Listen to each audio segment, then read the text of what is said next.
bonsoir, monsieur, bonsoir. Merci de votre fidélité. Bienvenue à votre émission du soir, tout au clair. C'est sur la télévision du Monde, dès 21h. Nous prenons les commandes pour davantage avec vous commenter, décrypter une action ou du crédit davantage mis en route par le chef de l'État, Paul Biya, des crédits pour accompagner le parachèvement de deux projets structurants, notamment le stade Omnisport ou le complexe sportif de Limbe, c'est à Yaoundé. Certains disent d'ailleurs que ce complexe est baptisé du nom du chef de l'État, Paul Biya. De quelques contingences, c'est l'entreprise canadienne McGill Construction qui continue les travaux, mais seulement une adouage de plus de 55 milliards de francs CFA est nécessaire pour le parachèvement de management du territoire. Alain Ousmane a signé avec la Standard Chartered Bank de Londres et BPI France Export une convention de crédit d'un montant de plus de 55 milliards de francs CFA pour le financement de l'achèvement des travaux du complexe sportif de Lombe. Dans le même temps, un autre décret a été signé également proposant ou portant également accord de crédit pour 88 $, une pénétrante davantage qui permet un accès facile au stade de Japoma, une autre d'énormes controverses, mais davantage aussi de la polémique tant sur le plan politique que sur le plan économique. Paul Biya était-il en droit de pouvoir accepter ces crédits ou alors ces conventions de crédit avec de fortes sommes, 55 milliards. Là, pourquoi un tel seuil d'endettement pour le Cameroun? Le Cameroun pourra-t-il tenir la dragée pour ce qui est de ces conventions de crédit? Le Cameroun est-il à même de pouvoir rembourser ces crédits au-delà de cela? Est-ce que ces crédits cachent la mauvaise exécution qui davantage vont permettre au pays de Paul Biya de pouvoir obtenir des infrastructures hautement moderne en termes de mobilité urbaine, mais également en termes de sport? Voilà donc ce qui va constituer le menu de cette émission de ce soir avec nos invités. Nous ferons le tour de la question, bien évidemment. Vous le savez, l'émission se veut être c'est l'un des codes d'accès à ce programme. Ou alors écrivez-nous directement à partir de notre page Facebook LTM Télévision ou LTM TV officielle. Et vous ferez partie de ces nombreux téléspectateurs qui nous accompagnent tous les lundis, mardis et mercredis sur la télévision du Monde 21h. Et ce soir est particulièrement spécial pour vous, chers téléspectateurs. Vous faites bien donc d'être avec nous dans le cadre de ce programme, puisqu'une belle surprise vous attend à quelques minutes de la fin de ce programme de ce mardi sur la télévision du Monde. Tout de suite, cette transition pour la présentation de notre panel.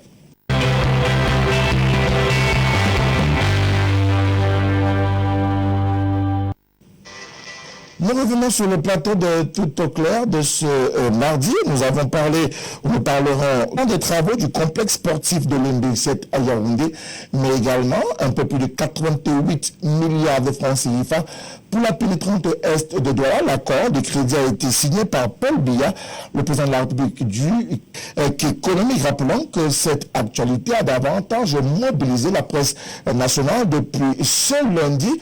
Pas mal de publications se sont consacrées à cette convention de crédit. Au-delà de cela, de la polémique née probablement de la gestion des fonds. Au soir, le représentant du Social Democratic Front, Ismaël Donko, est avec nous ce soir. Bonsoir à vous. Bonsoir Frédéric, bonsoir à tous les... je voudrais corriger quelque chose. Pas pour vous corriger vous, mais je voudrais corriger à l'endroit des téléspectateurs. Monsieur Biya ne nous a pas... Nous avions su que ces stades devaient revêtir... l'acquisition de ces stades devait nous revêtir autant de gabegie financière. Peut-être que... En même temps, il faut quand même saluer que ces infrastructures sont énormes, sont même largement parfois... Nous ne refusons pas, nous apprécions la qualité, mais à quel coût? Voyez-vous. Merci à vous, Ismaël Danté, du Social Democratic Front, d'être avec nous dans le cadre de ce débat sur la télévision du Monde. Un autre, Valérie Djoko. Bonsoir à vous. Bonsoir Frédéric, bonsoir à vos millions de téléspectateurs, bonsoir à mes copanélistes et je tiens à saluer aussi tous ces résistants qui sont dans les prisons, les différentes libres expressions de leur opinion. Donc je leur dis à tous bonsoir et grand courage. Merci à vous, Paul Valéry Dioko, du Mouvement pour la Renaissance du Cameroun, d'être avec nous ce soir.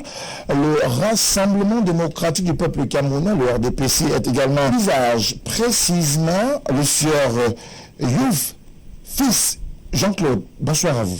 Le Rassemblement démocratique peuple camerounais vous remercie une fois de plus de l'avoir sollicité et nous espérons maintenant que l'ensemble des copanélistes et tous ceux auprès de ceux qui sont en train de mener ces projets afin de pouvoir gagner en temps et de mieux édifier l'ensemble des téléspectateurs. Vous faites un tacle à l'irrégulier. Oui, nous remet dans un bar et ensuite on en fait des slogans et des thématiques partout.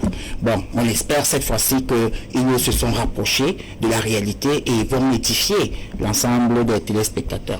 Et je m'indigne directement du fait que nous sommes bel et bien en voie. J'aime monsieur Ismaël donc qui dit que c'est pas le président de la République qui est en train de travailler, c'est ceci, c'est cela. Mais tout part d'une volonté politique. Et tant qu'il n'y a pas de volonté politique, il n'y a rien du tout. Donc, nous avons également la chance, l'opportunité d'avoir un journaliste dans le cadre de cette émission. C'est un journaliste économique et il a la particularité d'aller fouiller là où certains ne vont pas forcément. Alouz Nana. J'étais en Vomoka depuis bientôt une semaine. En fait, il y a une folle rumeur, je ne sais pas si c'est vrai, qui dit qu'il n'y a pas de lumière en Vomoka, malheureusement. Alors, c'est l'imam pour Mouyomo Salah. J'ai eu la chance de ne pas d'avoir des avis sans l'avoir demandé à personne. Les passagers qui étaient...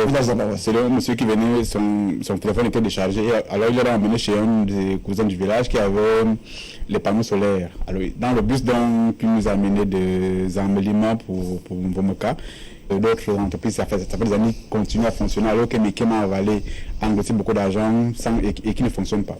Alors, je suis arrivé au centre-ville très rapidement, mais ça veut dire qu'en fait, d'un côté, vous avez de la lumière et de l'autre, il n'y en a pas. Certainement, on nous a rassuré également que... J'ai vu une ligne triphasée qui va de Vomoka Centre pour Mekim.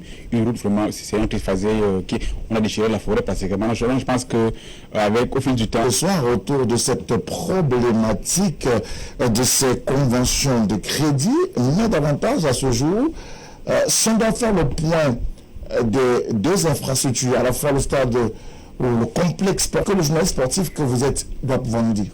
Alors, journaliste, les questions économiques. Alors, déjà pour titiller un peu le gouvernement, lorsqu'on parlait au Cameroun, faites une remarque en vérité, c'est que dès qu'on disait un cas, lorsqu'on parlait du port de Kribi, et vous vous souvenez qu'on avait dit que c'était un complexe industriel portuaire.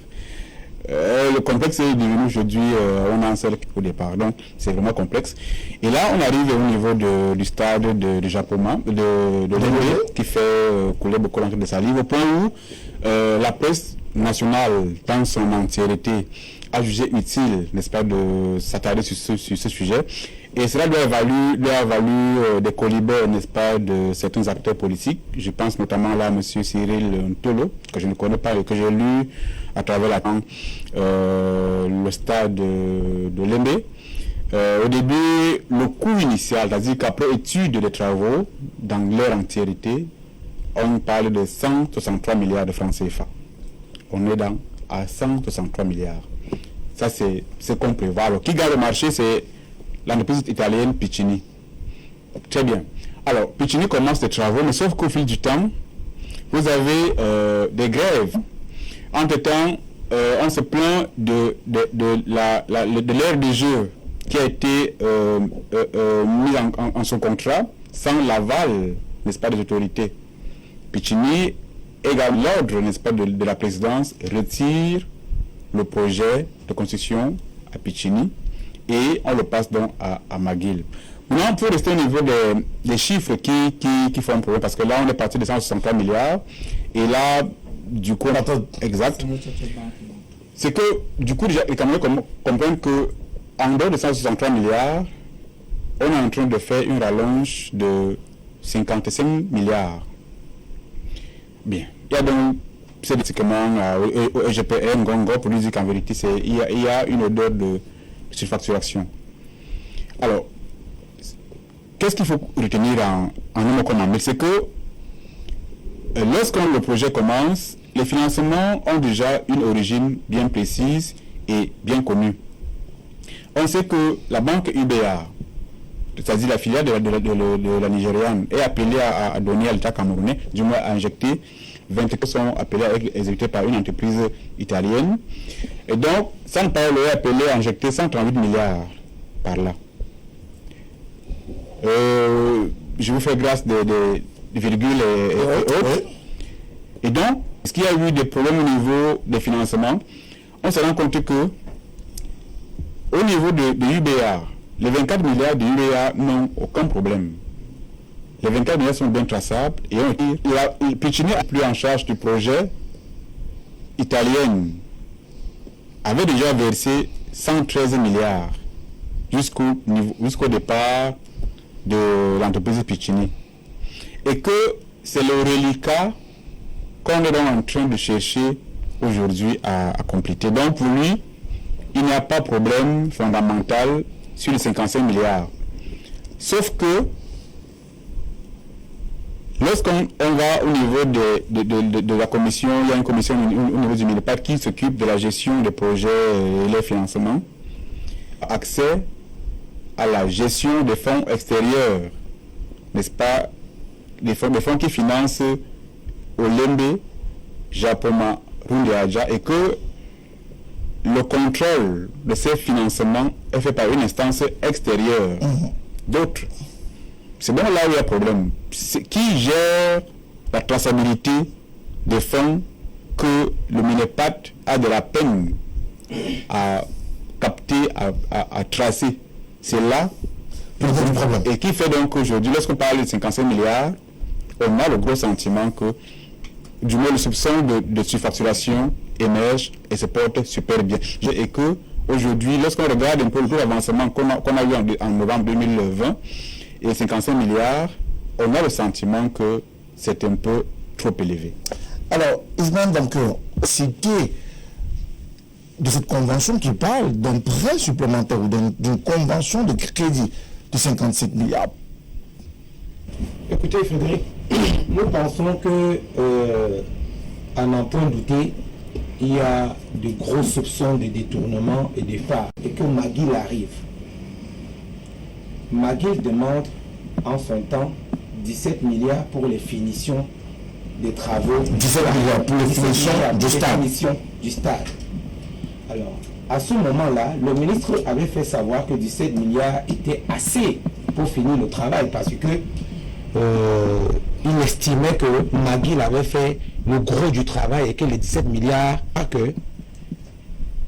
on invoque une somme de 55 milliards qui sont à peu près plus de 3 fois les 17 milliards que demandait McGill. Quand McGill est arrivé, on se demandait bien comment est-ce que on peut passer de 17 milliards à 55 milliards pour les mêmes travaux, parce qu'entre-temps, disons-le, il n'y a pas eu de dégradation sur les travaux qui existaient déjà. On n'a pas eu des murs qui sont tombés, ou bien une pelouse, ou bien des infrastructures qui, entre-temps, se sont abîmées. Il n'y a pas eu, on n'a pas dénoncé. Donc, du coup, à ce niveau, il faut qu'on essaie de savoir ce qui a augmenté dans ces travaux de finition qui font passer de l'honorable Jean-Michel Nietzsche au secrétaire général président de la République pour lui demander effectivement en quoi est-ce que vont servir ces 55 milliards, parce qu'au départ, le chiffre avancé était celui de 17 milliards. Nous allons plus loin. Comment on fait pour aujourd'hui arriver à ces 55 milliards? Comment est-ce qu'on fait injecter ces 55 nouveaux milliards dans les impôts que devront payer les Camerounais? Parce que là, c'est encore un prêt. On ne nous donne pas les taux d'intérêt, on ne nous donne pas les moyens de remboursement. Parce que comment est-ce qu'on va rembourser cet argent? Pendant combien d'années? Quelles sont les concessions que l'État fera pour pouvoir rembourser cet argent? C'est encore un nouveau moyen d'endettement. Il est regrettable. Hier, on a refusé les financements des entreprises de Bretton Woods. Je veux dire par là la Banque mondiale, le FMI et autres. On a refusé les financements parce qu'on disait que ces financements étaient prêts à nous esclavager financièrement toute la vie. Alors quand on arrive à trouver d'autres moyens pour continuer à nous appauvrir pendant des années, parce que dites-vous, tous ces dettes qui sont contractées aujourd'hui, les personnes qui les contractent sont à coup sûr certains de ceux qui ne seront pas là au moment où les vieillards ont pris sur nos têtes. Disons-le, c'est vrai. Alors, la loi de finances est passée, alors que les députés n'ont même pas eu l'occasion. On va nous dire aujourd'hui, c'est déjà prévu dans la loi de finances, certes, mais alors, comment est-ce que vous n'avez pas laissé l'occasion aux députés de pouvoir questionner ces 55 milliards et de comprendre, parce que dans un compte rendu parlementaire, écoutez, vous étiez là pendant qu'on votait la loi, comment est-ce comment on fait pour avoir 55 milliards, 55 nouveaux milliards, et c'était à eux de nous expliquer. Eux-mêmes, ils ne peuvent rien nous dire là-dessus, parce que c'est Jean-Michel Lithieu, tant que je serai ici, vous n'allez jamais poser cette question. On se demande bien à quoi donc c'est les séances, la séance de questions orales à l'Assemblée nationale. Merci à vous, Ismaël, donc, pour cette première prise de Grabuge. Pourquoi cette sortie du chef de l'État pour l'achèvement des travaux du complexe sportif de Limbe cause-t-elle tant de problèmes? Oui, Frédéric. Avant de répondre à votre question, je vais peut-être rappeler à M. Yot ici, n'est-ce pas, les quelques principes de gestion. Pour éviter la rumeur, pour éviter qu'on ne colporte des rumeurs, je pense qu'il est bon, n'est-ce pas, de faire large publicité de la gestion, de la manière dont les affaires sont gérées, les affaires du pays. Donc comme ça, on évitera toutes ces rumeurs, n'est-ce pas? Et la répétition étant pédagogique, il faut bien le rappeler, je vais le marteler, d'un emprunt. Ce n'est pas M. Biya qui emprunte de l'argent, c'est l'État du Cameroun. Donc, il est hors de question de nous dire ici que c'est M. Biya qui offre des stades aux Camerounais. Non. Donc, une fois que j'ai dit ça, revenons sur le complexe de Limbe, parce qu'on parle de stade. On est réduit à parler de stade aujourd'hui, mais c'était un complexe qu'on nous a présenté à l'entame des travaux. Ce qui pose problème aujourd'hui, c'est la manière, c'est la gestion de ce projet. Donc, la manière dont les marchés ont été passés, souvenez-vous, on s'est plaint de la façon dont l'État camerounais passait des marchés de gré à gré. Je ne vois pas un État sérieux passer un marché aussi lourd. On parlait de 163 milliards au départ, mais voilà... Piccini a été retenu, on ne sait comment, parce que personne ne peut vous expliquer aujourd'hui l'appel d'offres qui a désigné Piccini comme étant l'adjudicateur du marché. On ne va pas revenir sur la question de comment Piccini a fait payer arriver. Davantage, on a passé d'époque où Piccini était aux affaires, Piccini a pu gérer, a été commis comme étant l'entreprise adjudicateur. Piccini n'a pas pu gérer, parce que c'est sous fond de rétrocommission. Vous voyez, Piccini n'a pas pu gérer, parce que c'était un projet clé en main. Donc si Piccini avait pu gérer, n'est-ce pas, ce projet-là, on aurait eu un complexe, c'est-à-dire un stade de 60 000 places, un hôtel 5 étoiles, un centre commercial et des stades annexes. Voilà le projet de Limbe. Voilà le projet clé en main que Piccini devait livrer. Donc, le problème qui se pose aujourd'hui, on est dans un système opaque. Qu'on vienne aujourd'hui, avant même la poursuite des débats, qu'on nous montre, qu'on nous dise, avec documents, preuves à l'appui, comment est-ce qu'on a géré, quel est le prestataire qui a fourni les rétrocommissions. Il a fallu que ce soit un seul prestataire. Vous voyez le gigantesque projet que c'était? On est en train de parler d'un projet de 163 milliards au départ, qu'on a confié à une seule personne, une seule et unique personne, qui, ma foi, en guillemets, peut être complice de la banque prêteuse. Oui, parce que mon compagnoniste, on en a posé la question tout à l'heure. On ne sait pas si, au moment où on arrête avec Piccini, si São Paulo continue de verser l'argent à Piccini. Personne ne peut vous dire ça aujourd'hui. On n'a pas de documents, on n'a pas de documents, il n'y a rien, il n'y a pas de fait qui montre que effectivement São Paulo a arrêté de verser l'argent à Piccini. Donc tout ça, c'est toujours sous forme de rétrocommission.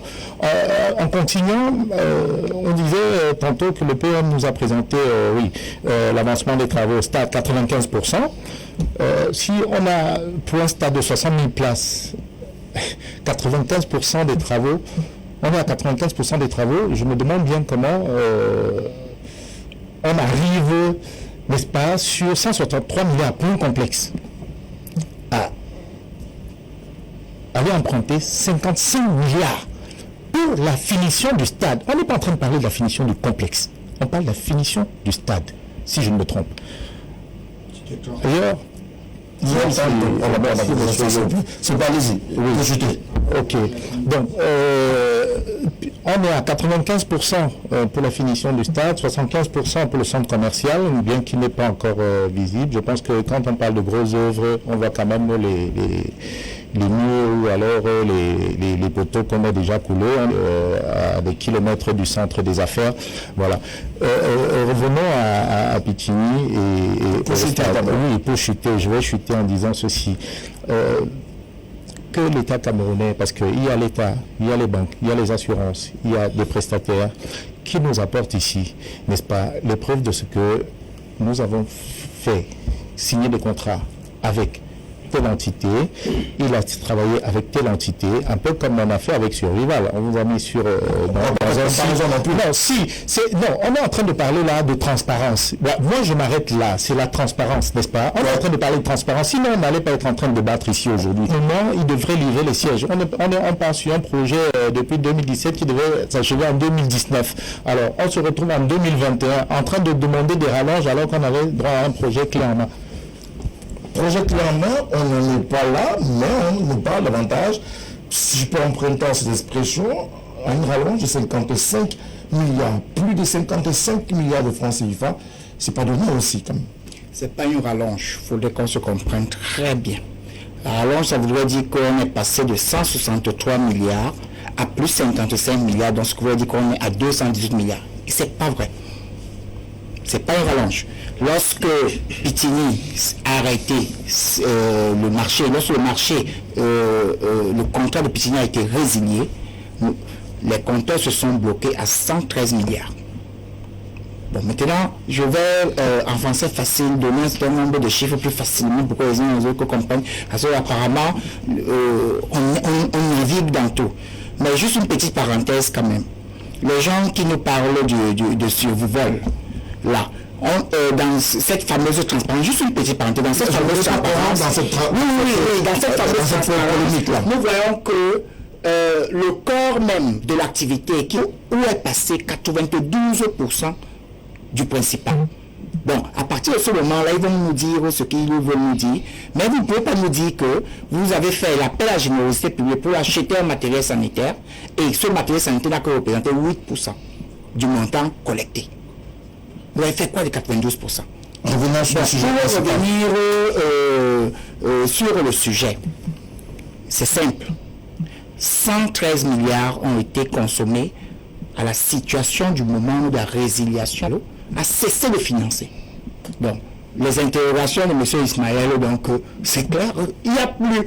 La banque, il fallait achever les travaux. Mais dans le cadre de l'ordre des priorités, on avait dit qu'il fallait que, c'est un complexe, n'oublions pas. Et les 55 ont dit à McGill que l'ordre des priorités, c'est pas un problème. Alors, McGill commence à travailler. Mais maintenant, McGill, milliards nécessaires. Le 17 milliards dont vous parlez, M. Ismaël, donc, c'était pour les finitions du stade au moment où McGill a pris le contrat.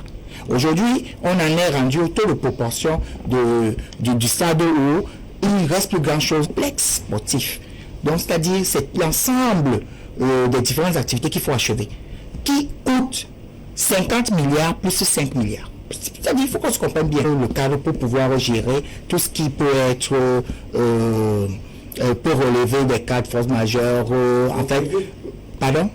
Les imprévus, c'est toujours prévu, comme ça. Bon, mais maintenant, de Piccini, parce que Piccini a demandé une rallonge de 24 milliards, outre sur le financement. 24 milliards. D'accord. Ce qui faisait qu'on passait à près de 190 millions. Exactement. L'État dit, mais dans les 163 milliards, vous êtes déjà à une consommation de 113. Mais achevez d'abord la consommation de 163 milliards.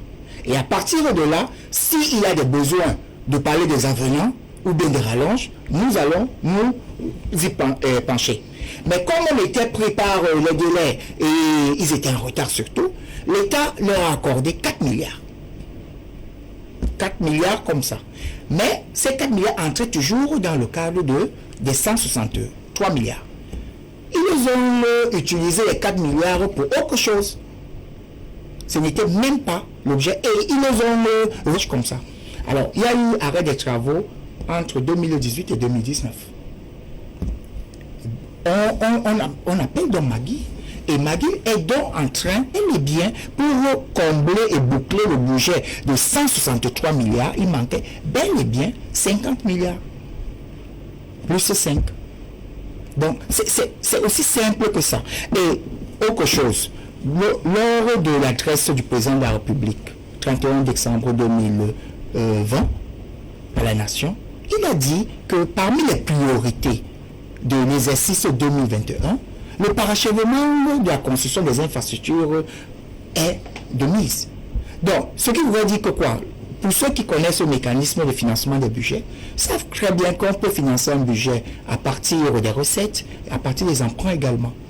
Donc, lorsque l'État a fixé un cap, et on a dit qu'il faut parachever les travaux, ça voudrait dire que le financement par endettement. Oui, on est sur les 163 milliards. Premièrement. On n'est pas en train de construire uniquement le stade olympique, on est en train de construire le complexe sportif. C'est ce complexe sportif-là qui sera livré à hauteur de 163 milliards. Et pour lequel on a besoin de 55 milliards. Et pour lequel on a besoin de 55 milliards pour parachever ces travaux. Alors, Alouzanana, on est avec vous. Y a-t-il ou non rallonge autour de ce projet à date? Parce que finalement, les explications données ça et là perdent de financement de ce type de projet. Alors, la question me fait penser au décret en question. Lorsque je l'ai parcouru, j'ai usé plusieurs moyens. Je me suis beaucoup plus appesanti sur le plan sémantique. Est-ce que les questions de rallonge dans le texte que signe Paul Biya? Non. Nulle part ce n'est écrit rallonge. On parle de financement, n'est-ce pas, de l'affaire. Financement, et de bout en bout, vous n'avez aucune expression qui fait penser de manière directe ou indirecte dans le flou des financements venant de São Paulo.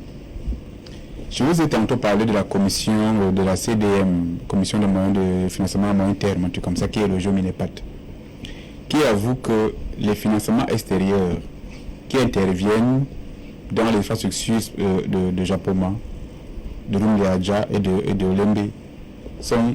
Peut-être qu'il faudrait aller au niveau de la task force pour voir un peu comment sont gérés les financements venant par exemple de São Paulo.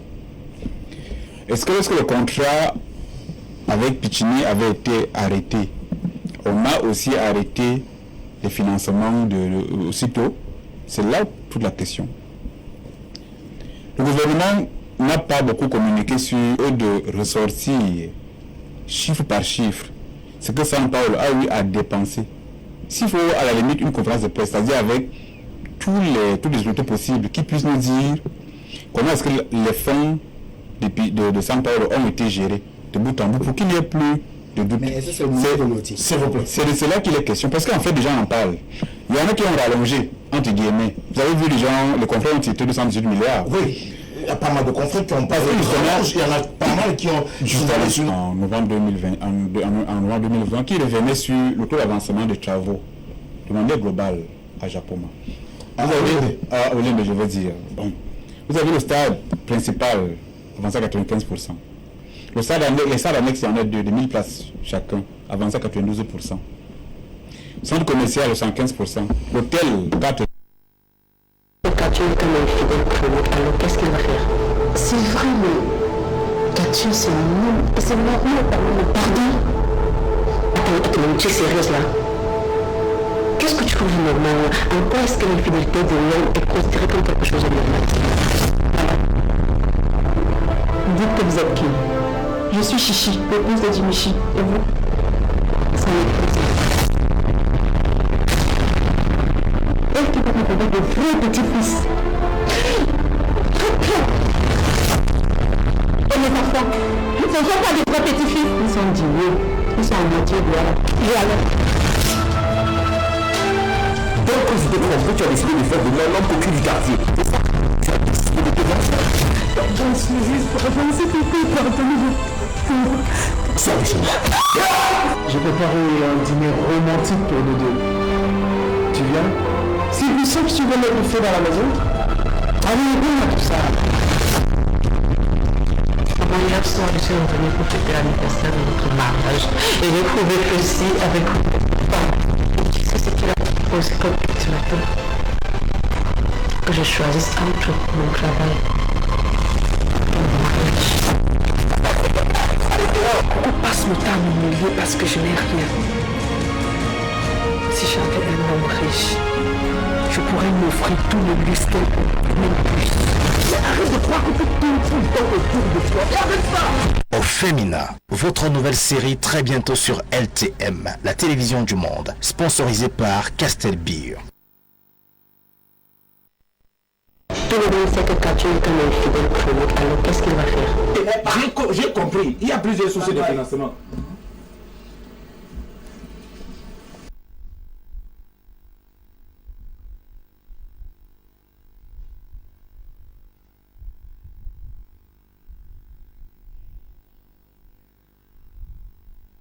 Alors nous revenons sur le plateau après ce petit moment d'interruption en novembre 2020 dernier, sur lequel il parlait justement du niveau de réalisation de ce chantier du complexe sportif d'Olembe, l'hôtel 4 étoiles, pas 5 étoiles. Voilà. Aujourd'hui, on parlait de 4 étoiles, alors qu'au début... On parle de 5 étoiles. Voilà. Donc, il y a une étoile à moins qu'il faut désormais consommer comme ça. Donc, pour revenir encore, comme on a été coupé, on disait que, reprenant les chiffres, n'est-ce pas, de John Gauthier devant les députés, le stade principal était avancé à 95%, les stades annexes, les deux, 92%, le centre commercial, 115%, et l'hôtel était avancé à 55%. Alors, on s'est dit aujourd'hui, est-ce qu'il faut 1000 millions, 55 fois, pour achever tout le complexe? C'est là où il y a le gros débat qui nous a rassemblés ici aujourd'hui. On estime que, quand même, pour un stade qui était avancé à 95%, est-ce qu'il faut encore autant d'argent pour l'achever? Mais ça c'est la vue, ça c'est la vue lambda qui nous suit et qui n'a pas forcément, qui subit l'actualité. C'est-à-dire qu'il n'a pas souvent le temps d'aller en profondeur de l'actualité, et ici, on doit lui montrer des choses de manière simplifiée. Alors, pour eux, c'est que quand même, le pays a montré quand même que les travaux étaient largement avancés. Le seul qui est un peu en retard, si on regarde bien, c'est de manière globale, 1000 millions, 55 fois, pour achever ces travaux. Même ceux qui n'ont pas fait d'études poussant l'économie, comme j'ai failli parler de M. Somba ou encore de Alaka, qui sont quand même des grosses pointures, comprennent, sursautent et demandent, mais attendez, est-ce qu'il nous faut dépenser autant d'argent pour ça? Bien, l'argent est donc défendu par ceux, je veux dire quoi, les 55 milliards sont donc défendus par ceux qui sont du régime et qui pensent que, en fait, c'est normal. Sauf qu'il faut quand même, nous, au niveau de la presse, j'aime ça parce que nous, logiquement, on n'a pas de parti pris. Nous, le travail, c'est de dire au monde ce qui se passe. Les São Paulo ont des problèmes. C'est eux-mêmes qui ont causé tout ce gros débat-ci. Je rappelle que lorsque, en juillet 2019, on a vu l'alignement des banques locales. C'est-à-dire que, en termes simples, Pichini a de la peine à pouvoir, l'État a dit non. C'est simplement. Mais en vérité, il faut souligner que ce qui va causer l'éviction de Pichini, ce n'est pas tant l'argent qui est demandé. C'est que vous avez peut-être vu la une de plusieurs journaux, je pense notamment en Mutation et autres, qui avaient fait des titres chocs sur le climat social, qui était hautement délétère à descendre, par exemple, voir l'état d'évolution de travaux ou encore se prononcer. Bref, il y a eu tout ça.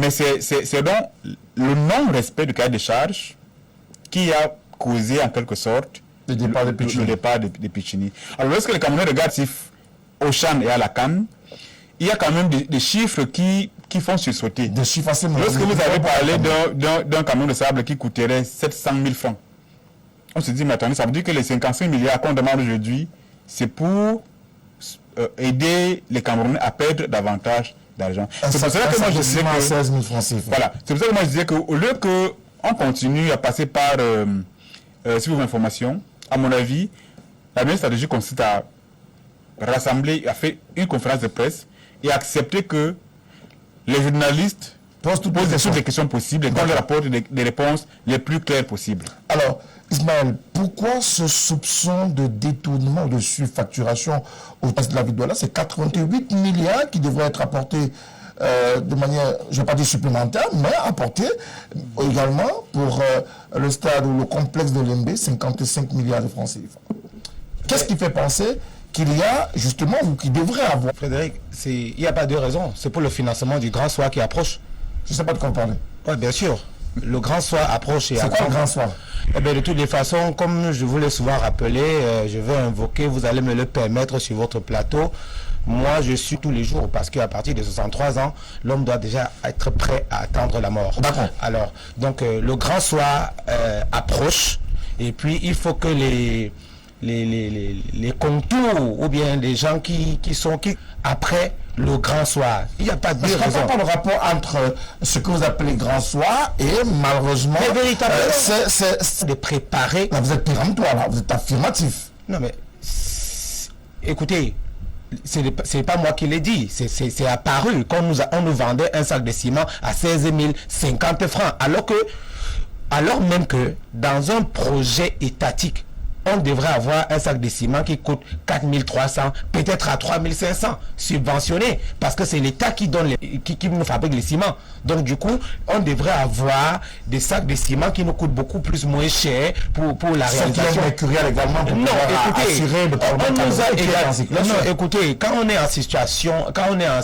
dans une situation comme celle-là, c'est le même principe que vous nous avez. Je pense que c'est un faux débat. Et je le dis. Vous n'allez pas, vous allez le constater avec moi au fil du temps. Le Grand Soir approche et les amis de Yaoundé sont en train de se préparer, soit pour ceux qui vont fuir, ou bien pour ceux qui sont en train de... L'argent qui est injecté pour la réalisation de ce projet structurant est davantage pillé pour... Naturellement. Sinon, comment expliquez-vous ces faits?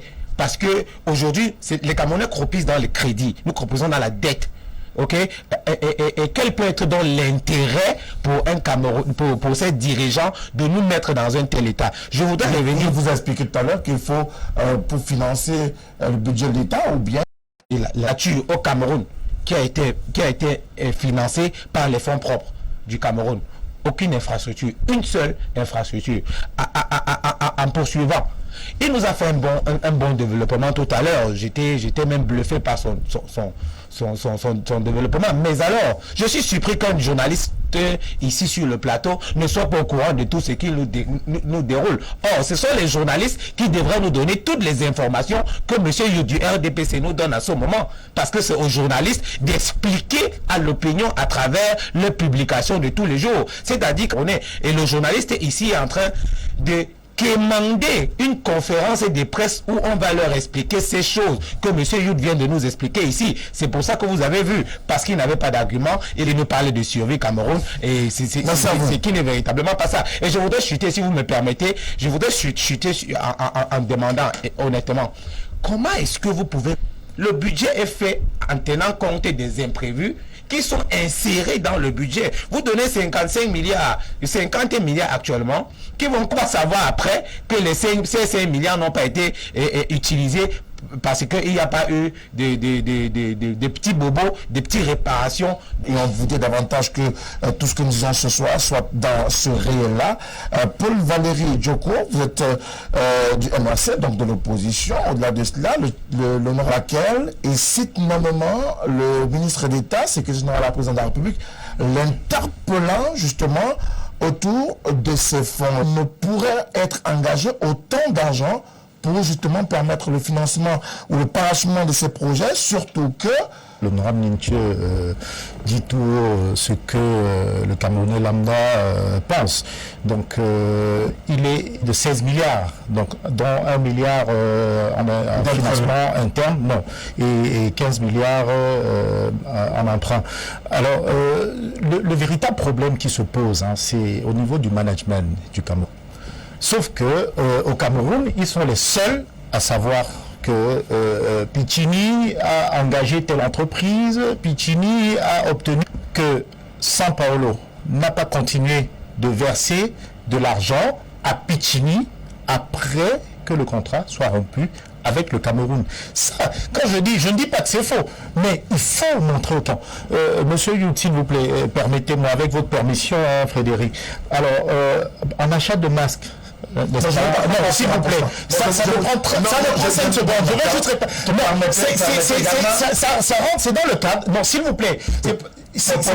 Paul Valéry, je ne souhaite pas de parallèle entre les projets gouvernementaux et projets, je veux dire, avec une certaine transparence, surtout quand c'est de l'argent public, n'est-ce pas?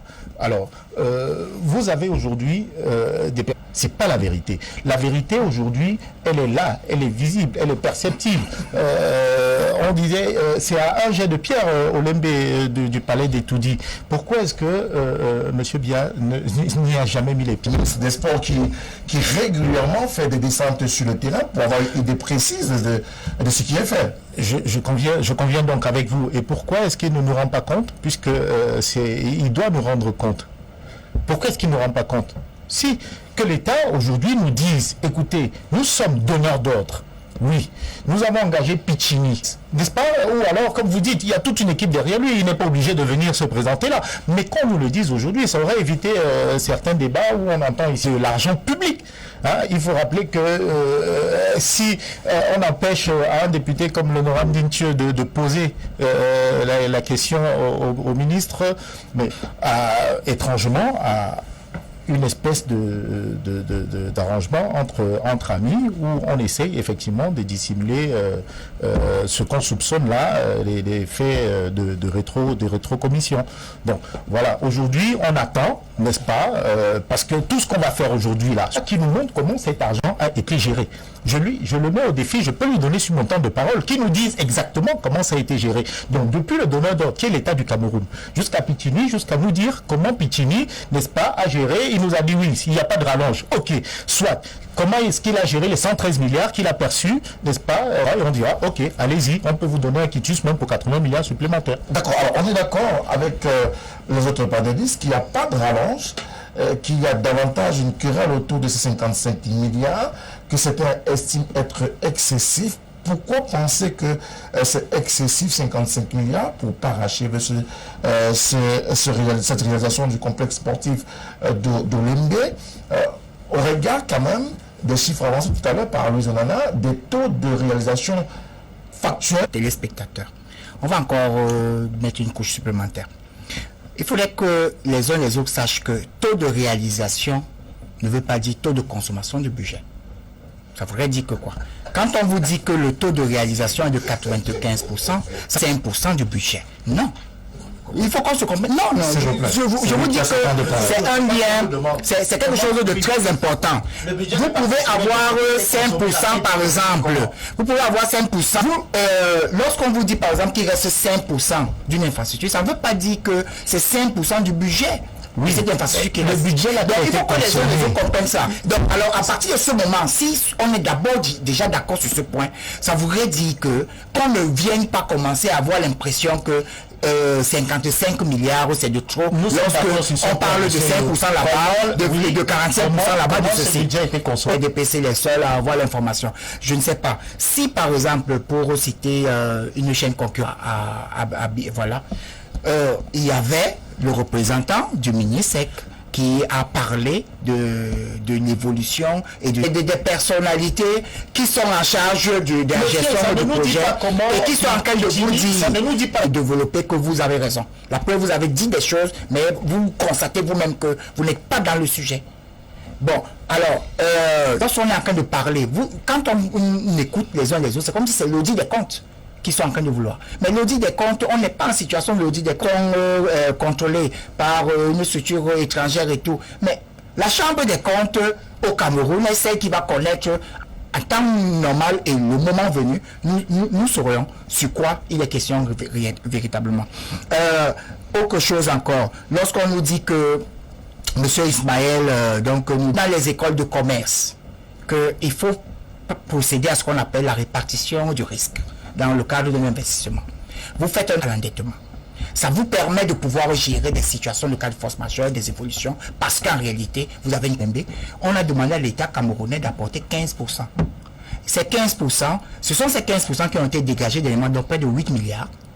Et Standard Chartered Bank de Londres, qui décide donc de financer, parce qu'elle a l'apport de l'État camerounais de 15%, et là maintenant, à titre de coût, à compter ici, informez-vous, même vous, si par exemple vous avez à 100%, il faudrait faire un apport de 25%, et vous pouvez donc contracter un emprunt. Parce que on nous dit l'endettement. Je ne veux pas non plus que vous soyez en train de répondre aux inquiétudes des autres. Je suis en train de dire clairement que le parachèvement, c'est bel et bien ce qui est mis en route. Le cahier de charge n'a pas changé. Donc, à partir du moment où le cahier de charge n'a pas changé, il a changé. Quand même revenir sur la question que j'ai posée tout à l'heure. Oui. La loi de finances, elle, parlait de 16 milliards. Nous sommes à 55 milliards. Comment est-ce 37 milliards à peu près?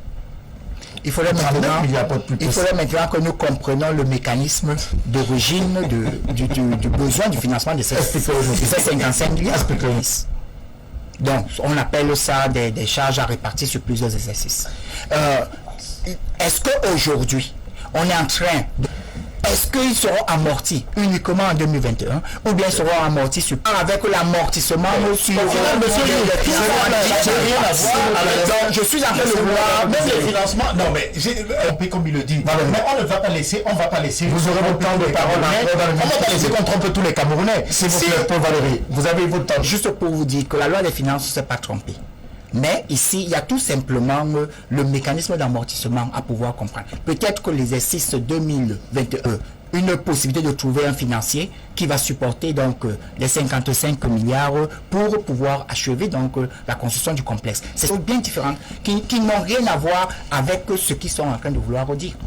Y a-t-il aujourd'hui, à date, une mafia derrière? L'éducation depuis lundi ne parle que de ça. Mafia autour de 55 milliards. Il n'y a que ces 55 milliards qui sont au devant de la scène aujourd'hui. Bien, ce que vous dites me fait penser aux deux positions qui sont en train d'être développées par tout le monde. Crédible, qui estime qu'il y a un problème, il y a un Guy Soros. Je pense comme ça à mutation. Je pense à un monsieur au Cameroun, par exemple, qui, il faut le dire sur le plan... c'est ce que j'ai fait depuis le début de l'émission, c'est-à-dire que je ne veux pas sa religion. C'est-à-dire que d'un côté, c'est un projet qui a été étudié, traçabilité. Lorsque je vous parlais tantôt du cadre de dépenses à moyen terme, n'est-ce pas, avoir la gestion des fonds. Parce que je vous parlais tantôt des structures étatiques qui font l'audit. Non, ce n'est pas encore au niveau de l'audit. Ce qui entre dans la construction des stades, mais sauf qui doivent construire l'OLMB, sont gérés par une instance autre, sans préciser laquelle. Ça veut dire que si au niveau du Minepad, on s'est examiné ce côté-là, mais c'est plutôt tel autre. Sauf qu'à leur niveau, il y a un blackout. C'est pas la CRTV dire qu'en vérité c'est le reliquat. D'accord. C'est ce qu'il dit qu'il y a dans deux camps. D'un côté, on se défend. Si vous êtes d'accord que c'est un reliquat. Si c'est pas un reliquat. Quand je vous parlais de... Je mets en appel, c'est pas trop. Lui, il a ses opinions, ça l'engage. Il en a plein à nous donner. Qu'il vienne à nous, face à nous. Parce qu'on doit comprendre quand même que l'avancement des projets soit mesurable, qu'il soit avancé, mais qu'au moment où on parle d'un hôtel qui a perdu une étoile et que l'argent augmente encore davantage, il y a quand même une dichotomie. Donc, pourquoi l'hôtel perd une étoile si l'argent est dans le même? Pourquoi est-ce qu'on garde encore le même montant? S'il vous plaît, donnez-lui une minute. L'étoile est dans le bâtiment. L'étoile est infrastructure. Ici, on a parlé de construction des infrastructures. La construction des infrastructures ne veut pas dire l'étoile. On dit par exemple, on va plus à l'hôtel les cuirs en argent. Avant de venir ici, Alors, la remarque que moi j'ai faite, c'est que les éléments que moi j'ai eu jusqu'à présent, c'est que là-bas, il n'y a pas rallonge, en vérité. En fait, un peu comme tout l'autre sujet. C'est que là-bas, ils avaient un terme. Donc là-bas, on parle plutôt de changement d'origine des fonds. C'est-à-dire que le BIP n'a pas réussi à avoir à côté l'argent pour les travaux. Et donc, on s'est dit pourquoi il est là. Pourquoi en fait, c'est que les éléments suivis que c'est 6 milliards au moins qu'il faut dépenser pour la guerre. Ça coûte cher, en vérité. Et donc, cet argent-là, je veux dire quoi, on n'a pas réussi à mettre la main sur les fonds qu'on avait espérés au début pour achever ces travaux, qui ne sont pas en vérité une pénétrante, mais en fait, on parle d'un boulevard. Donc, que les pays de la sous-région, je parle notamment à la RCA, au Tchad, et même dans d'autres pays comme le Soudan. Je rappelle qu'il y en a est une pénétrante ou une sortie qui est capitale. Et donc, là-bas, ce n'est pas rallonge. Donc, du coup, on est en train de penser à une origine secondaire des fonds qui vont aider à achever les travaux. Davantage à donner plus de perspectives au Cameroun, à donner également plus de mobilité au peuple. Le problème où ces projets sont au cœur de vives polémiques. Peut-on se départir de ces polémiques et de se consacrer qu'à l'essentiel? De toutes les façons, sauf que ça ne suffit pas. À côté de ça, c'est parce que on se concentre, on se festive. Et permettez-moi de relancer. Oui. L'argent emprunté, les compensations de crédits qui sont mises en route, peuvent-ils être compréhensibles? Vous êtes journaliste, vous avez votre collègue en face de vous. Nous avons eu des enquêtes qui nous ont prouvé que les stades que nous avons... 270 milliards. Nous ne sommes pas en France. Le complexe sportif de l'Embe est en train de coûter 163 milliards. Et il y a un complexe sportif. Non, vous n'avez pas des gogos en face de vous. La main de l'enfant n'est pas la même qu'au Cameroun. Je pense que c'est Je disais que nous avons apprécié les infrastructures, sauf que les coûts sont à achever les Camerounais. Et je le reprécise, ils n'ont pas eu ce type d'infrastructure. Sauf que il était encore mieux d'investir de faire ce genre d'investissement dans des projets qui peuvent générer, parce que je vous en prie. Les concerts, vous connaissez ça. Je prends sur vous. Combien de concerts pouvons-nous organiser au stade de l'Embe en 10 ans et récolter les 163 milliards? Combien de concerts? Alors que si on avait mis cet argent dans un projet, je ne sais pas, si on a mis et à consommer, c'est qu'ils ont... on avait un besoin qui se ressent. Oui, le besoin était là. Celui d'avoir des infrastructures pour pouvoir appuyer des compétitions. Juste ici, on va notamment le champ qui a été fait. Sauf que la gabegie financière qui se cache derrière laisse à désirer. Alors, je voudrais revenir sur un autre aspect ici tout à l'heure. Était peut-être, parce que lui-même n'en est pas sûr. Moi, je voudrais lui demander d'aller questionner son député, le député de ce que son député ne peut rien lui dire sur la question. Le projet a commencé en 2017. Écoutez, le projet était censé être livré. Et nous parlons de écoutez, nous sommes plus à 163 milliards, nous sommes à 160. À 200 milliards. Nous sommes à 200 milliards. Maintenant, on nous a dit que les 55 milliards... Non, on est parti 113 milliards. 113 milliards à l'époque de Monsieur, vous permettez? D'accord. Plus que 50 milliards. Ouais. On vous a donné les 50 milliards, vous avez demandé 5 milliards du secrétaire général, du ministre de l'État, secrétaire général de la République, Ferdinand Ngongo. Il n'est pas précisé si... Quelle note? Le président de la République, il n'a rien précisé. Rien n'est précis parce que demain, on pourra vous dire ça avait été une rallonge. On attend peut-être quelque peu. Ok. Monsieur Yout, ce n'est pas un secret. Je vous demande, je vous prends à défi. Sur ce mécanisme d'amortissement, ils sont là-bas, ils sont à l'Assemblée nationale en tant qu'exécutants. Ça, vous le savez mieux que moi. Donc, ce que le Cameroun méritait d'avoir. Seulement, la gabegie financière nous renvoie à des questionnements. C'est pour ça que nous sommes ici. Parce que si vous, journalistes, vous ne pouvez pas nous... Ça veut dire que le petit Camerounais qui est à la maison aura beaucoup plus du mal que monsieur, exactement comme monsieur Yodi. De bouclier aujourd'hui autour de ces projets, notamment le complexe de... Je vais être honnête avec vous. Les affaires, la gestion des affaires du Cameroun, Hein, il n'y a pas que dans la gestion des affaires du pays. Franchement, je vous dis, je pense que vous allez prendre votre valise demain et quitter le Cameroun. Mais tous les parties de ces postures prises par le chef de l'État pour le bien. Alors, vous me direz, comme mon ami au-dessus le plateau, merci d'écrire cette opacité dans la gestion des affaires publiques. C'est pas aujourd'hui que l'honorable Mintieu monte au créneau quand il s'agit de dénoncer, nous exprimer sur la gestion des créneaux, ou que nous essayons d'édifier les Camerounais sur cette gabégie, cette méga gabégie, n'est-ce pas, il se dote d'infrastructures. Alors quand je dis d'infrastructures de renom, n'est-ce pas, de gigantesques infrastructures, mais qui ont recours à d'autres modes de financement. Le complexe de l'Aube, par exemple, aurait pu faire l'objet d'un BOT, Build, Operate and Transfer. Mais faites marcher vos ménages. Ouais, merci, nous, au moins, on sait faire ça. Rechercher les financements. Non, je vais vous dire, ça fait trois fois qu'il parle de survivable. 1 milliard de fois. Oui, mais il faut qu'on le montre. Je me permets, n'est-ce pas? Voilà un projet que nous avons mis sur pied. Hein? C'est un type d'exemple, monsieur Youd. Regardez comment ça se gère. Je vais vous dire aujourd'hui. Pas du tout. Nous sommes sur un autre projet et je vous ai fait une remarque depuis tout à l'heure. Monsieur ne vous amènera pas sur ce chantier. Si, non, il ne faut pas. Je revenais à ce que je disais. Vous avez ce type de financement, ce type d'investissement qu'on peut faire au Cameroun.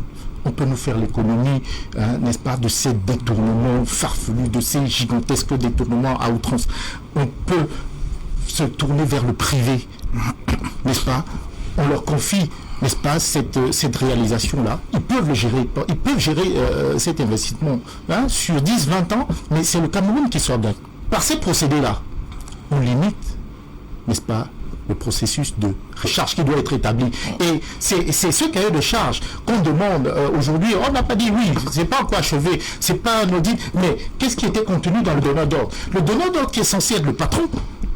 Donc il y a quand même un cahier de charge qui avait été privé camerounais. On a des projets qui avaient été confiés au secteur privé camerounais, mais des projets qui jusqu'ici, et Alouz ne me démentira pas. Alors, on ne va pas s'étaler sur tout et sans savoir où on va. J'aimerais que vous soyez précis, mais au gouvernement, non, je ne ferai pas confiance au gouvernement. Tout à l'heure, je ne sais pas si on parlait déjà des routes, il de parler d'un financement, hein, de la phase 2 du projet, mais je peux vous dire, de prendre exemple sur un stylo, si pour un sac de ciment, n'est-ce pas, on peut laisser, vous avez un gouvernement qui peut autoriser, hein, une entreprise à... Franchement, il y a des questions à se poser, même sur la qualité, n'est-ce pas, du donneur d'ordre. Soit davantage le complexe sportif de l'Ombe, ou encore la pénétrante Est et les 30 Est. Mais davantage pour Olombe. Mais c'est pareil pour... Il n'y a pas de détournement. Mais on peut pouvoir gérer d'autres choses le moment venu. Ça peut même pas entrer là-dedans. Mais c'est comme ça qu'on a 163 millions. Mais il y a quand même pas mal de questions, de polémiques qui sont nées, qui sont soulevées autour d'une dimension Standard Chartered Banque de Londres et BPI France Export. Mais c'est des financements tels que le Cameroun et tous les autres États ont l'habitude de faire. Pas nouveau. Sur les sources de financement. Donc c'est pour tout simplement... Cet endettement est-il soutenable? On sait par exemple qu'au niveau de la dette intérieure, c'est pas déjà évident. De la dette extérieure également, elle continue à grimper. Est-ce qu'on n'a pas dépassé le seuil critique? Parce que pour pouvoir dire que nous sommes à un niveau d'endettement qui n'est pas soutenu, à un niveau d'endettement de l'ordre de 38% de notre PIB. Donc ce qui veut dire qu'on est encore, c'est-à-dire on a de la marge devant nous et les institutions même de financement, les bailleurs de fonds demandent au Cameroun là, sur ce plan-là. Nous sommes encore très loin des 70% du PIB national. Maintenant, on dit que lorsque Pichini, c'est pas l'État, Aegis, maître d'ouvrage délégué, c'est pas l'État, c'est le privé. Les gens ont des slogans de populisme, on le met dessous du privé, mais contrôlé juste par l'État. Il vient de se faire, il a déformé mes propos. Non, je ne comprends pas. Non, qui peuvent être faits en BOT, Build, Operate and Transfer, n'est-ce pas? Donc, ce n'est pas, n'est-ce pas, si vous n'aviez pas d'argent, d'essayer ces pistes-là. Voilà, c'est tout. Vous connaissez ce qu'on appelle l'initiative PPP? C'est quoi quand on parle de ça? De ces partenariats public-privé. Oui, c'est dites-nous pourquoi vous ne pouvez pas aussi faire recours au privé. Mais est-ce que peut-être que vous voulez parler du privé Cameroun? Maguil vient au Cameroun, encaisser son argent, construire et partir. Monsieur, je suis en train de vouloir lui dire que les projets sont monsieur, faites ce que vous savez faire. Faites ce que vous savez faire. Laissez tomber, faites ce que vous savez faire. Alors, monsieur, faites ce que vous savez faire. Laissez celui qui sait de quoi il parle. Permettre à ce que monsieur sa logique, s'il vous plaît, merci. Et lorsque je suis encore une autre aberration, on nous dit par exemple que l'État est, en matière même de créanciers, l'État, en principe, c'est le principe. C'est ce principe. Donc ça veut dire que quoi? Si vous avez un privé et vous avez l'État, le plus sûr, parce qu'il apporte les meilleures garanties qui puissent exister. Garantie. Quand l'État est capable de vous dire que je vais augmenter ma capacité de réseau, vous n'avez pas ça sur les Paul Valéry, vous avez votre temps de parole. Je voudrais quand même qu'on respecte cela pour chacun d'entre nous. Vous avez votre temps de parole. Il vous laisse être interrompu. Je vous ai permis de vous donner le défini. Vous prendrez la parole. Nous avons encore à peu près 15 minutes. Non. S'il vous plaît, laissez son temps de débat. Merci. Allez-y. Donc ici, l'État reste le créancier le plus. Nous arrivons à obtenir et à avoir des partenaires créanciers qui sont prêts à pouvoir investir au Cameroun. On va revenir, on ne cessera de le dire, nous sommes en train de construire un complexe sportif qui coûtera 163 milliards. 163,5 milliards. Jouer à ce jeu, on va y arriver. Bon, mais c'est pour vous dire tout simplement que on a un complexe sportif avec l'hôtel, avec le centre commercial, avec des stades annexes, avec des terrains de tennis, de basket, de handball, craignent de pouvoir s'indigner. Lorsqu'on parlait du complexe sportif de Japoma, au moment où on a ouvert l'infrastructure au grand public, du champ, c'était étonné que même quand on dit Malawi, Ouganda ou Tanzanie, ceci, les Camerounais étaient pleins. Pourquoi? Parce que notre infrastructure est un ton au-dessus de ce que nous avons connu. Nous connaissons du stade du complexe sportif de Japoma. Il y a de quoi remercier le président de la République, son sens Paul Biya. De la polémique, il faut davantage assurer les Camerounais que le projet sera effectivement livré, même s'il était attendu en janvier et février. Doit-on être aujourd'hui confiant de ce que clairement on aura le complexe, pas simplement le stade. Le budget, le bouclage du budget. 55 milliards qui sont accordés par l'État du Cameroun.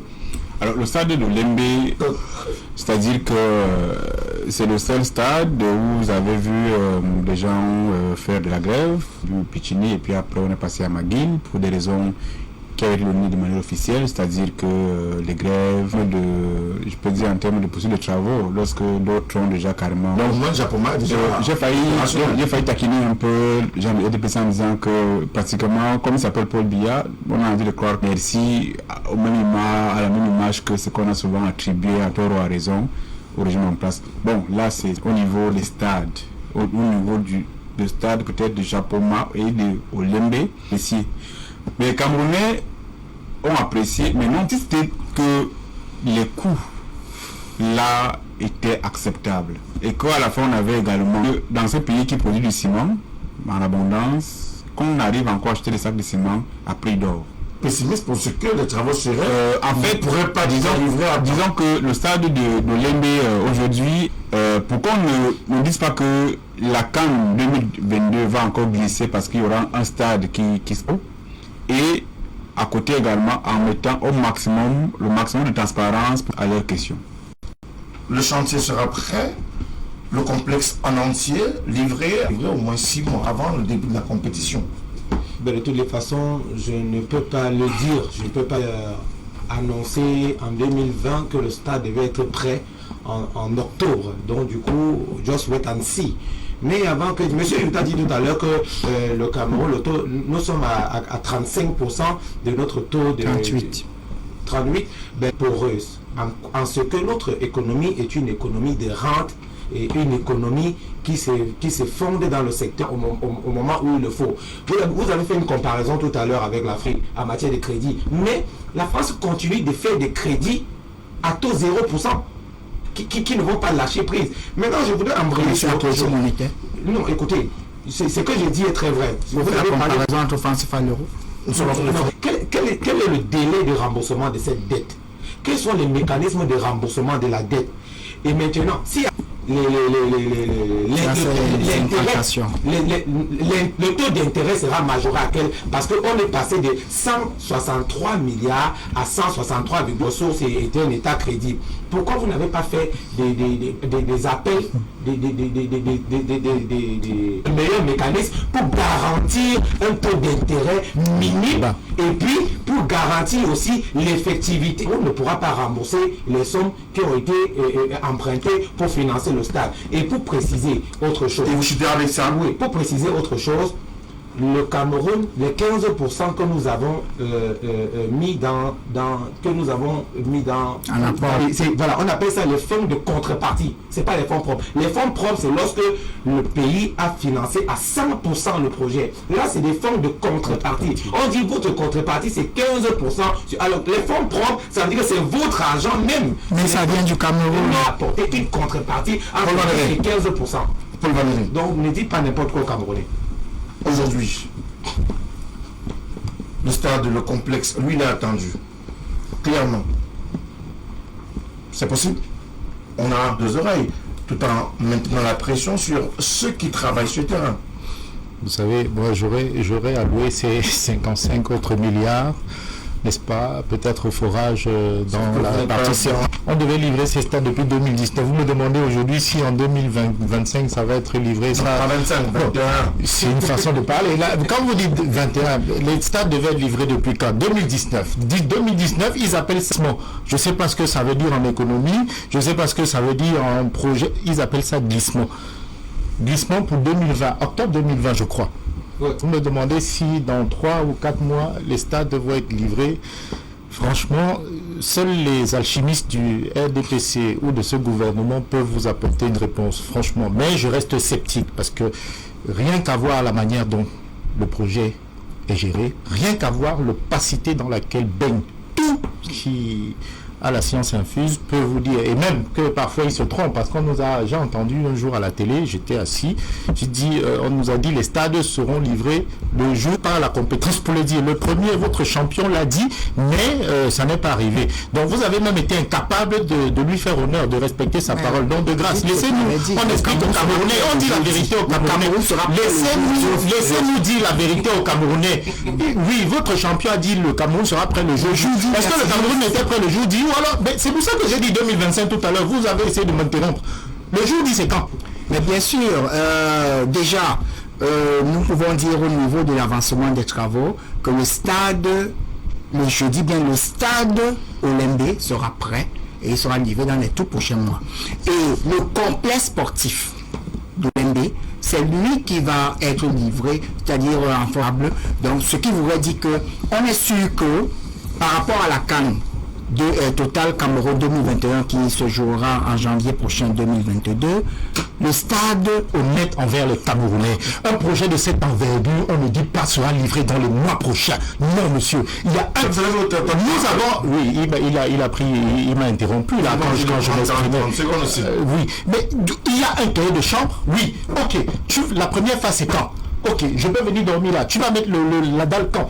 Il te dit, c'est ça. Dites-nous, quel est le cahier de charge? Vous pensez que c'est un beaucoup bavardant que vous allez les convaincre des travaux à cause des différentes tergiversations de Pichini. Mais le montant a changé. Bon. Et ensuite maintenant, et même la qualité les travaux ont repris force et vigueur. Ensuite, ces moyens sont disponibles.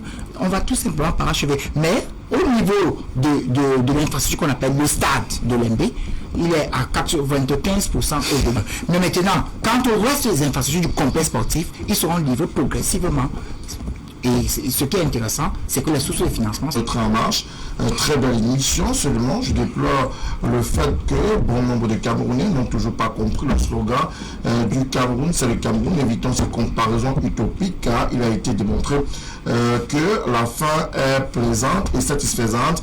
Trop d'audits et une pléthore de comptables. Moi j'attends simplement ancienne footballeuse. Bonsoir à vous sur le plateau. Même si je reconnais la pertinence de le plateau, bonne thématique, les panélistes s'y sont rendus à Olympe, bien sûr, la jeunesse de certains représentants des partis politiques est loin de pouvoir répondre à cette problématique-là. C'est l'implémentation ou l'implantation de la société McGill, soit 4 milliards de francs CFA. En dehors de cela, rien d'autre. Je dis bien, rien d'autre n'a été ajouté. Et j'ai du mal à comprendre donc pourquoi nos compatriotes soulèvent la polémique autour. Autre réaction qui nous a été envoyée ce soir. Bonsoir à vous sur le plateau. Même à 200 milliards de francs CFA, il est quasi impossible de construire un stade de près de 60 000 places digne des stades internationaux de renommée connue. À plus forte, à titre d'exemple, le stade de Gerland de 59 000 places a coûté 405 millions d'euros avec les aménagements extérieurs, près de 600 millions d'euros. On peut ce qui est surréaliste, c'est que personne ne demande des comptes. Bravo pour l'émission de ce soir. C'est une téléspectatrice qui a envoyé ce message. Bonsoir à vous sur le plateau. Et c'est ce qu'il ne veut pas dire aux téléspectateurs, c'est que sur ce même plateau dont il fait allusion, c'est en quelque sorte une espèce de réunion de copains réunis pour répondre à une espèce de mensonge. C'était dit autour de ce complexe sportif de l'Olymbe. Monsieur Manga à Yaoundé qui nous envoie son message. Bonsoir à vous sur le plateau. Comment un homme peut autant mentir et avoir le sourire même? Si nous sommes McGill, pensez-vous qu'une entreprise canadienne peut manquer de financement pour un petit projet comme un complexe sportif à Olymbe? McGill comme Piccini, ce sont des machines de rétrocommission. Sur quelle base McGill a remplacé Piccini au stade de l'Olymbe ou au complexe? Puis leur confier aussi la pénétrante est de la ville de Douala. Merci à vous d'avoir tout de même soulevé le débat. Bonsoir à vous sur le plateau.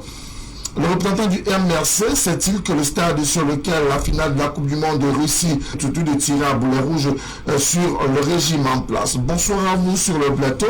Pour l'MB, Piccini avait perçu 113 milliards de francs CFA de la banque italienne, plus la part de la banque Afia pour le parachèvement de santé. Pourquoi donc rechercher encore 55 milliards de francs CFA? C'est une autre réaction qui nous a été envoyée ce soir. Bonsoir messieurs, très bonne émission. Précisément, c'est le délégué régional des travaux publics pour le littoral. Bonsoir monsieur le délégué et merci de nous avoir le cadre de ce programme.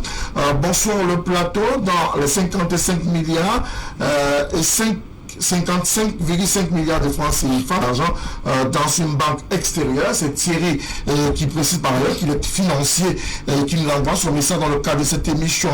Bonsoir à vous sur le plateau. Dites au représentant du MRC du SDF, plutôt que d'être pessimiste, faites comme le journaliste, augmentation de son budget.